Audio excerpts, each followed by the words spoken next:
আসামিদেরকে ফাঁসি দিতেই হবে। আসামিদেরকে ফাঁসি দিতেই হবে।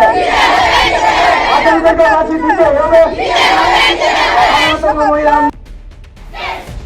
সঠিক তদন্ত এবং সঠিক আসামি চিহ্নিত করার দাবিতে আজকে ওদের প্রতিবাদ বিক্ষোভ মিছিল গোপালপুর থানার সামনে চলে আসছে এবং ওদের দাবি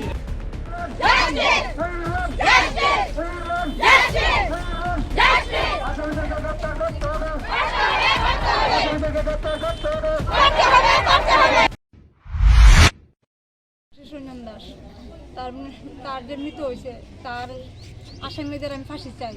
কিভাবে মৃত্যু হয়েছে ওনার? তারে খুন করা হয়েছে। আচ্ছা, এরপরে তারে খুন করা হয়েছে, বাড়ি থেকে ডেকে নিয়ে সেটা তারে খুন করছে।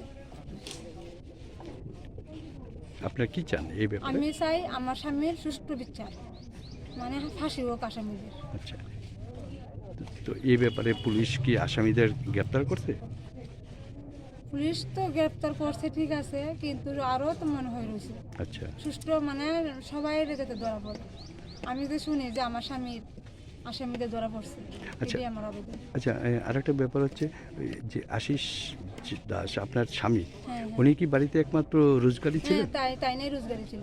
আচ্ছা, তো এই ব্যাপারে এখন কে আছেন, কিভাবে চলবে? এখন তো কেউ নাই, আমি দুইটা বাচ্চা নিয়ে আসলে কিভাবে চলবো আমি তো কইতাম পারি না।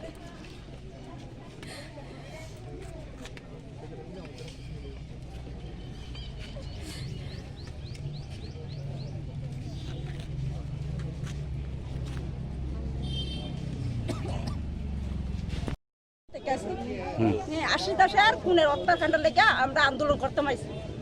এই আন্দোলনে আমরা সুষ্ঠু বিচার চাই, মেইন আসামির ফাঁসি চাই।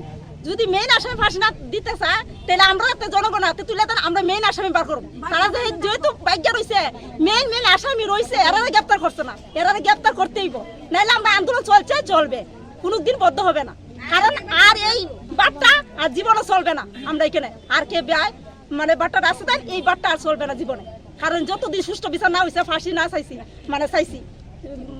আসলে আসামি যারা আছে এরা সুষ্ঠু মানে আসামি যারা আছে এরা ফাঁসি ওইতেই তারপরে বাট্টা চলবে, নাইলে বাট্টা চলবে না। বদ্ধ এখন পর্যন্ত। কিন্তু মেইন আসামিরা এরা মানে গ্রেপ্তার করতেই নাইলে হইতো না। আন্দোলন সারা বছর চলতেই থাকবো। কারণ আমিও একটা মা, আরেকজন একটা মা, আমার স্বামী আছে, সবারই স্বামী আছে।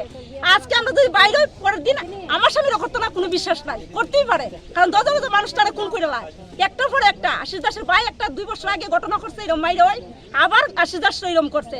কারণ তাই না 2টা ছেলে মেয়ে, শ্বশুর হইল কি একটা অসুস্থ, মানে সারা জীবন অসুস্থ তারা চলতেছে, বুঝছেন? চলতেছে পরে ওখানে তার সংসারে কে দেখবে? ছোট একটা মেয়ে, এক দুধ বড় একটা ছেলে, এরা সংসারে কে দায়িত্ব নেবে? এটা খালি কোন আপনারা, এই দায়িত্বটা কে বহন করবে? এরা পরিবারটা, এরা পরিবারদের সচল কেউ নাই। মা একটা পাগলের মতন হয়েছে, মানে কত কইবার।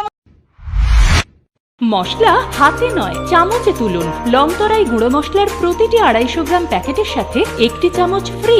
লংতরাই গুঁড়ো মশলা, রান্নায় তোমাকে চাই।